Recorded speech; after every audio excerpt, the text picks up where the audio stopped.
This is Channel 2 News, coverage you can count on. Good Monday morning. Today we will have the latest from Ferguson, Missouri, and protests happening across the country. And after health concerns, the city of Reno is looking into options at the Virginia Lake. And after Donner Summit saw some snow over the weekend, we will have the latest on your forecast this week. These stories top your news right now at 4:30. It is December 1st, 2014. Good morning, I'm Andy Guevara. John Potter has the day off. Well, it sure was chilly this weekend. A lot of rain, a little bit of snow on the summit. What can we expect for the week? We're going to send it over to Jeff Martinez. Hi there, Andy. Good morning. Hope you had a great Thanksgiving weekend. Yeah, definitely unsettled weather. We had the winds on Friday, stormy conditions Saturday and yesterday as well. A little bit of rain out there and snow in the mountains. Yeah, we picked up a good foot of snow in some of the higher elevations over the weekend. Out there right now, we do have no chain controls on I-80 is open with no controls. Looking pretty good, but Mount Rose Highway does have some controls up. And our temperatures are in the 50s right now. Actually 30s, I'm sorry, 39 degrees. Wishful thinking. We're going to be in the 50s this afternoon. But 39 degrees as you head out the door. Not too bad out there. 29 in Lovelock. We have 31 in Winnemucca and 41 for you at South Lake Tahoe. Average high is 49 degrees. We'll do about 55 for the high today. But here's our next storm system. Today we'll be in between storms, and the next one is fast approaching by, by tomorrow and Wednesday. We'll see some pretty good snow up in the mountains and some valley rain as well. Now out there right now, still a few leftover showers from yesterday's system still pushing through up into Northern California, but we will pretty much stay dry here in the valley floor. And the mountains, still some light showers, mainly north of I-80 it looks like. But if you are traveling in the Sierra, definitely be prepared for some slick conditions in the higher elevations and around town too. With the rain we had yesterday, temperatures are near the freezing mark here in town. So some of the overpasses, you want to look out for that. Future and satellite radar, here's Tuesday afternoon. That's when the bulk of the system starts to move in. It'll come in two waves, Tuesday, then Wednesday. The final part of the system will move on through. So for your Monday, here we go. We're going to see temperatures today in the 50s by this afternoon. We'll take away those windy icons. The winds won't be too bad today. Mid-30s at 8 o'clock, 50 by noon. High today at 55 degrees, so not too bad. But Andy, this storm system tomorrow and Wednesday could dump a lot of snow up in the mountains. We'll talk about that coming up in a few minutes. Have a good Monday. Back to you. All right, thank you, Jeff. Well, just into our newsroom this morning, the Lyon County Sheriff's deputies are investigating a shooting that occurred late last night. Deputies were dispatched to Gordon Lane in Dayton just before 11. They found a man suffering from a gunshot wound to his right torso. The man was taken to the hospital where he later died. The man's wife was taken into custody and is currently in the Lyon County Jail. No names are being released at this time while the investigation is ongoing. And the city of Reno is considering a plan to remove or shrink the small island that's in the middle of Virginia Lake. The island is home to hundreds of waterfowl throughout the year, and the Associated Press reports the new proposal is part of an effort to reduce water pollution caused by bird droppings in the water. Officials will also consider options that would leave the island alone, opting instead for new improvements to the water circulation. Back in September, city officials asked the public to avoid contact with the water due to health risks. Meanwhile, the drought has reduced the size of a popular lake between Reno and Carson City. Officials are concerned the Washoe Lake could dry up entirely unless the Sierra Nevada gets enough snow this winter. Washoe County officials told the Nevada Appeal the lake is a tenth of its size and it's still dropping. With almost no snowpack on the range, the streams that feed the lake aren't providing enough water to maintain it. The lake is fed by 11 streams, 10 of which are on the west side along the Sierra. And looking around the nation now, today the nation's highest court is scheduled to take up a free speech issue of the internet age. Justices will begin hearing oral arguments over whether a Facebook post is considered private or public expression. The case originated with a Pennsylvania man who posted threats and quoted grim song lyrics to his coworkers and wife following a separation. A federal jury sentenced him to 4 years in prison for making threats.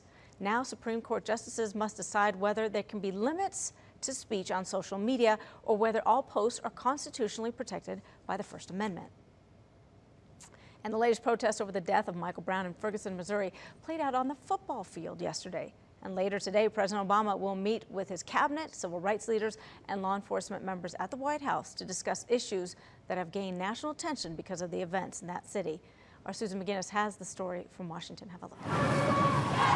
In states across the country, Can't stop the revolution! calls for justice for slain teenager Michael Brown continue, even after Ferguson police officer Darren Wilson resigned. His resignation doesn't mean anything to me. The purpose for him resigning was not to bring peace. He just did it because there was no way he can work as an officer after what he done. Over the weekend, demonstrators in Washington, D.C. forced a busy interstate to shut down. Protesters in New York raised their voices as well, a week after a Missouri grand jury decided not to indict Wilson. In solidarity with demonstrators, 5 St. Louis Rams players struck the hands-up, don't shoot posture before yesterday's game, angering St. Louis police, who said through a spokesperson, it is unthinkable that hometown athletes would so publicly perpetuate a narrative that has been disproven over and over again. Amid the tensions, President Obama meets today with law enforcement and civil rights leaders to discuss ways to build trust between police and the communities they serve. Brown family attorney Benjamin Crump says changes must begin immediately in Ferguson. We have to get police officers who are not cold as ice, like the shooter of Michael Brown, but police officers who care about trying to have a relationship with the community. On Sunday, Ferguson's mayor outlined new incentives to bring more African Americans into the city's police force. Susan McGinnis, CBS News, Washington. So, of course, Officer Darren Wilson has resigned, and yesterday the mayor of Ferguson said that the officer received no severance package when he resigned the force.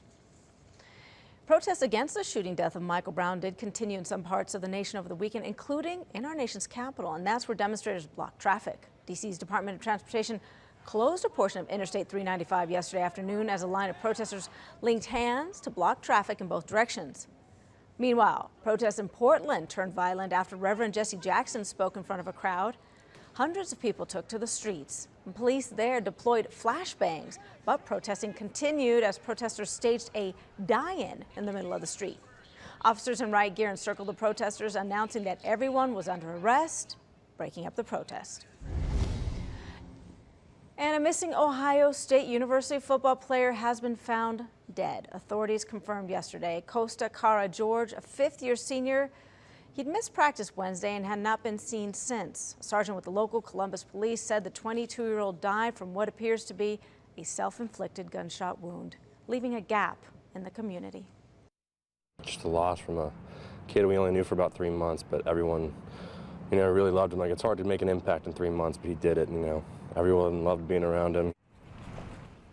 The defensive tackle's body was found inside a dumpster and identified through tattoos. A handgun was also recovered at the scene. And a Georgia judge denied bond for the couple that is charged with keeping a child locked away behind a fake wall in their home. The boy's father and stepmother made their first appearance in court yesterday. Clayton County Police say they rescued a boy Saturday morning who'd been missing for 4 years, finding the boy hidden behind a false wall inside the home. 5 people in the house were taken into custody, including the boy's father and stepmother, on charges of obstruction, false imprisonment, and cruelty to children, with additional charges possible. Meanwhile, people traveling on the Pacific Coast Highway in California were detoured after mud, rocks, and debris left from a wildfire caused roadblocks for travelers. Rain in Malibu led to a rock slide which stranded around a dozen vehicles.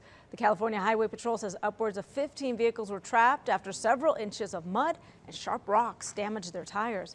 Caltrans expects the highway to remain closed for at least the rest of the day and potentially more if it is not cleared. And looking around the world now, police in Hong Kong have been cracking down on pro-democracy demonstrators in the city's Admiralty district. Thousands of tents have been set up in the so-called Democracy Village. Earlier, police and riot shields removed some of the barricades built by protesters before withdrawing. And overnight, officers used batons and pepper spray to push back demonstrators who surrounded government headquarters and blocked another major road. At least 40 people have been arrested.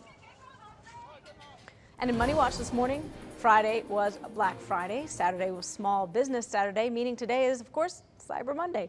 Well, retailers are continuing to give out some deals today, but at the same time, they say you need to make sure you stay safe.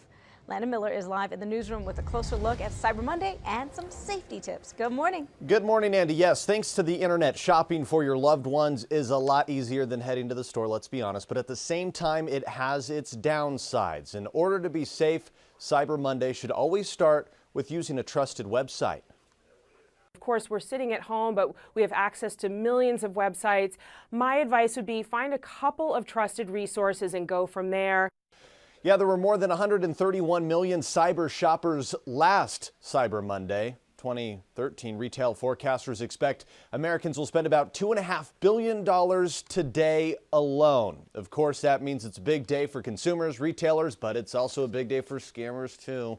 Recent security breaches have put the safety of online shopping in the spotlight, but realizing that you are not alone is a good defense.